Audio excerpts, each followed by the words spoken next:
Hi, my name is Catherine Martinez-Schoof, and today we're going to be doing a look at the respiratory tract and the dissection of it. So I've already opened up the pig and made the necessary cuts for it.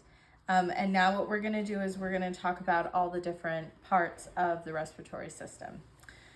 So the first thing I actually wanted to look at is inside the pig's mouth.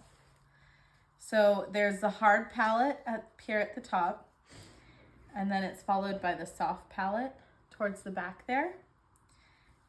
We can see the tongue, and we can see the teeth that are already in here. It's mostly just on the bottom. And then when you go down in here, the first thing that you get is the epiglottis, which is essentially a cartilage flap that's on top of the glottis, which is down there. It's essentially, so for example, when you eat something and it goes down the wrong, it goes down the esophagus instead, or the trachea instead of the esophagus, then you start coughing. That was the epiglottis kind of trying to stop everything from going down. So the epiglottis is back here. And then we have the glottis, which we can't see. It's back there underneath all of that. And then following that, we have right here, let's see if I can get a better picture of it. Let's see. So there's this bone right here. Thank you. This is the larynx, which is essentially your voice box. So this is right there. It's that big piece right here. So then the larynx, from the larynx, you have right here, which is the trachea, and it's got these ridges on them. So pigs like us, they're not circular ridges, they're C-shaped ridges, and it allows it to close down and open and move, so it's less rigid. But you can feel them, and if you were to feel them, you could literally, it's like bumpy.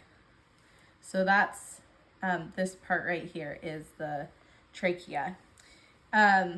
Real quick, underneath the trachea, which we'll talk about more with the digestive system, is the esophagus. It's right underneath it, which you can see right there. And then I know this isn't required, but right here there are two glands. Looks like I took one of the glands off, but right here is one of them, which is really cool. Okay. So then moving on from the larynx and the trachea and the esophagus, we move down here to this portion right here. And actually, I'm going to open this up a little bit more. We have, pop it open. There we go. We have your lungs right here. And so pigs actually have more than we do. So we have 5 lobes in our lungs. So the left side has 3 lobes and on a human, and the right side has 2 lobes. And that makes it so that your heart can fit in. So it's asymmetrical as far as your lungs go. Pigs are a little bit different. They have quite a bit more. So if you can see them here, these are the lungs. Yeah, you guys can come close. I already okayed you guys seeing it. So we've got 1, 2, 3,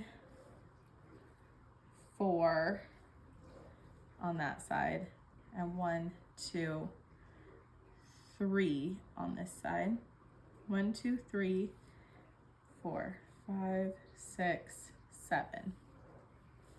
So those are all of the lungs. Or all of the lobes of the lung. It's 2 lungs, but the lungs have lobes to them. And then inside the lobes, let's see if I can get to it. Let's see, I think I have to remove the heart in order to do this. So we're gonna really quickly remove the heart that sits in there. Oh, this is really cool. It's the pericardium sac that protects the lung or the heart.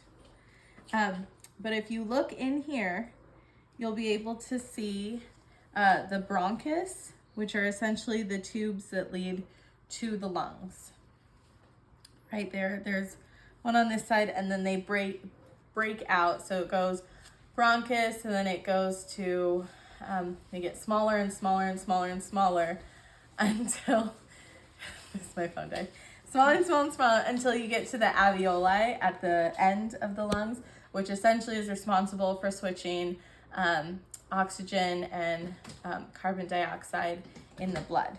So that's what that is right there. So we've got the lungs right here. And then I've kind of destroyed it just a smidgen, but right here, that separates the upper cavity and the lower cavity. The abdominal cavity and the respiratory cavity is the diaphragm. And so this is actually a muscle, and it goes all along here, and it helps to expand your lungs. So those are, I believe, all the parts that we needed to go over with this one. In here also, you can't quite see it, but right here, probably should do it with this, is the hyoid bone, which is the only bone in the body that doesn't articulate to another bone, which is really cool. So that is my dissection of the respiratory system. And we'll move on to the abdominal.